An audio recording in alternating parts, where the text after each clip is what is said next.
Kemudian kita pergi kepada yang kedua tadi, definisi tarekat yang dibuat oleh Syekh Jurjani yang meninggal dunia tahun 816 Hijrah dalam kitabnya Ta'rifat.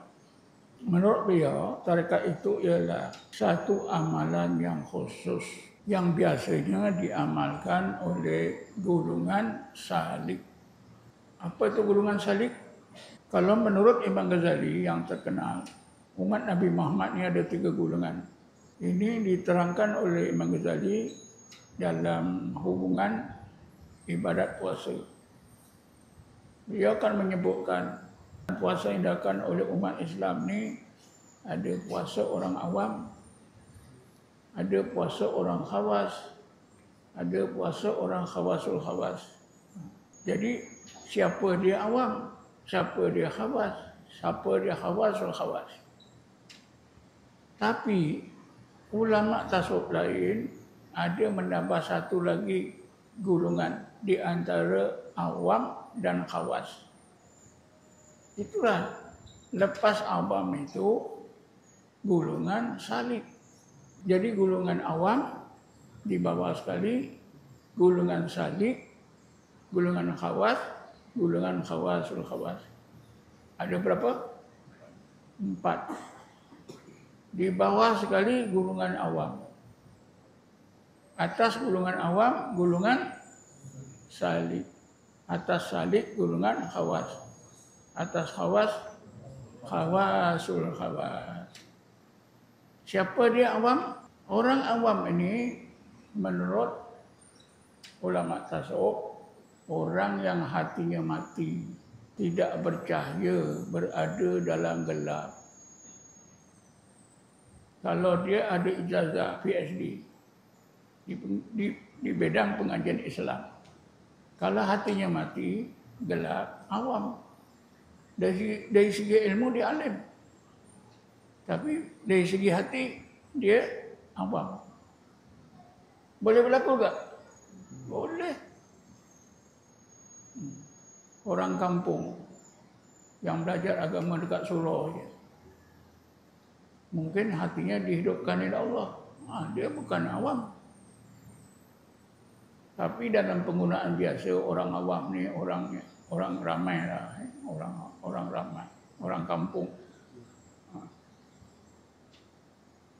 Jadi atas golongan awam ini ialah salik. Kenapa dinamakan salik? Golongan salik ini orang yang hatinya sudah dihidupkan oleh Allah, diberi cahaya intibah, cahaya kesedaran. Jadi inilah salik. Kalau yang pertama tadi, hati mati, hati belum berfungsi, tidak mainkan peranan. Salik ini hati sudah mainkan peranan. Jadi dia beribadat, anggota dan hati sudah turut sama. Tapi awam tak. Awam ni disebut dalam ayat 122 surah Al-An'am. Awaman kana mayyitan fa ahyainahu. Adakah orang yang hatinya mati? Orang hati mati lah, awam. Fa ahyainahu, lalu kami hidupkan. Hati yang mati baru dihidupkan oleh Allah. Inilah salik. Wa ja'alna lahu nuran. Dah dihidupkan Allah bagi cahaya. Inilah salik. Kaman masaluhu fi dhulumat laisa bi kharijin minha. Adakah orang yang hatinya mati itu lalu kami hidupkan, kami jadikan dalam hati hidup itu nur? Adakah hati yang macam ni sama dengan hati lain yang tetap mati berada dalam kegelapan? Jawabnya tak sama. Jadi hati yang mati dalam gelap inilah awam. Hati yang hidup mula dihidupkan, diberi cahaya. Yang pertama, peringkat pertama inilah salik. Cahaya ini ditingkatkan oleh Allah ke tingkat nur ikbal atau nur khudur. Inilah golongan khawas. Yang akhir sekali Allah tingkatkan cahaya tadi ke tingkat nur al-wisal. Inilah khawasul khawas. Jadi nur dalam hati ini ada 3 jenis. Nur intibah, nur iqbal, nur al-wisal. Jadi hati yang mati dalam gelap ini awam. Hati yang hidup ada cahaya intibah, ini salik. Pasal kita nak kenal gulungan salikina ilallah. Hanya salik. Kalau cahaya yang kedua, nur iqbal, inilah khawas. Kalau cahaya yang terakhir, nur al-wisal, hati itu hidup, dikurniakan oleh Allah nur al-wisal, inilah khawasul khawas. Jadi petang ini kita tahu apa gulungan salik itu? Ialah orang yang hatinya mati baru orang yang hatinya baru dihidupkan oleh Allah. Diberi cahaya peringkat pertama iaitu nur intibah. Intibah itu sedang. Kalau ibarat tidur kita terkejut, dah subuh. Itulah cahaya intibah.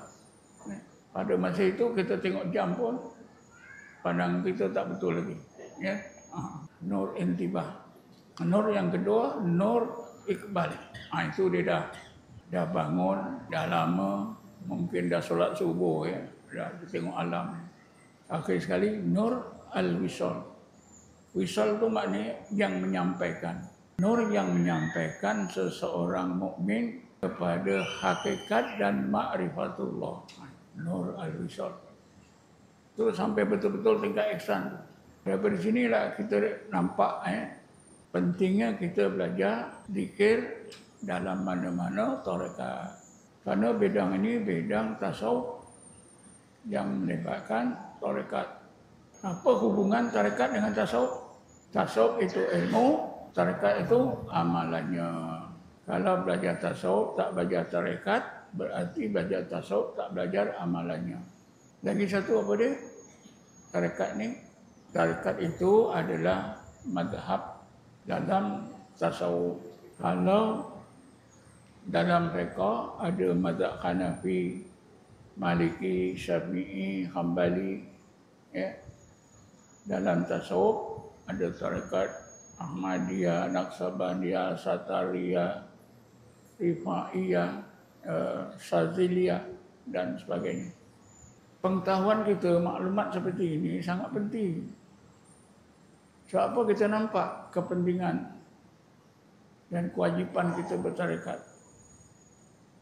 Sebenarnya macam mana kita bermazhab itu menyenangkan kita, memudahkan kita dalam beribadat, maka begitulah bila kita bertarekat itu memudahkan kita dalam belajar ilmu tasawuf. Jadi kalau kita bertarekat, menurut Syekh Jurjani, dari sudut hati kita, dari sifat-sifat kita lah, membantu kita membersihkan sifat-sifat madmumah, menanamkan sifat-sifat mahmudah. Itu tarekat. Itu konsep yang definisi yang dibuat oleh Syekh Jurjani. As-sirah muqtasa bisalikina ilallah min qatil manazil wa tarakki fil maqamat.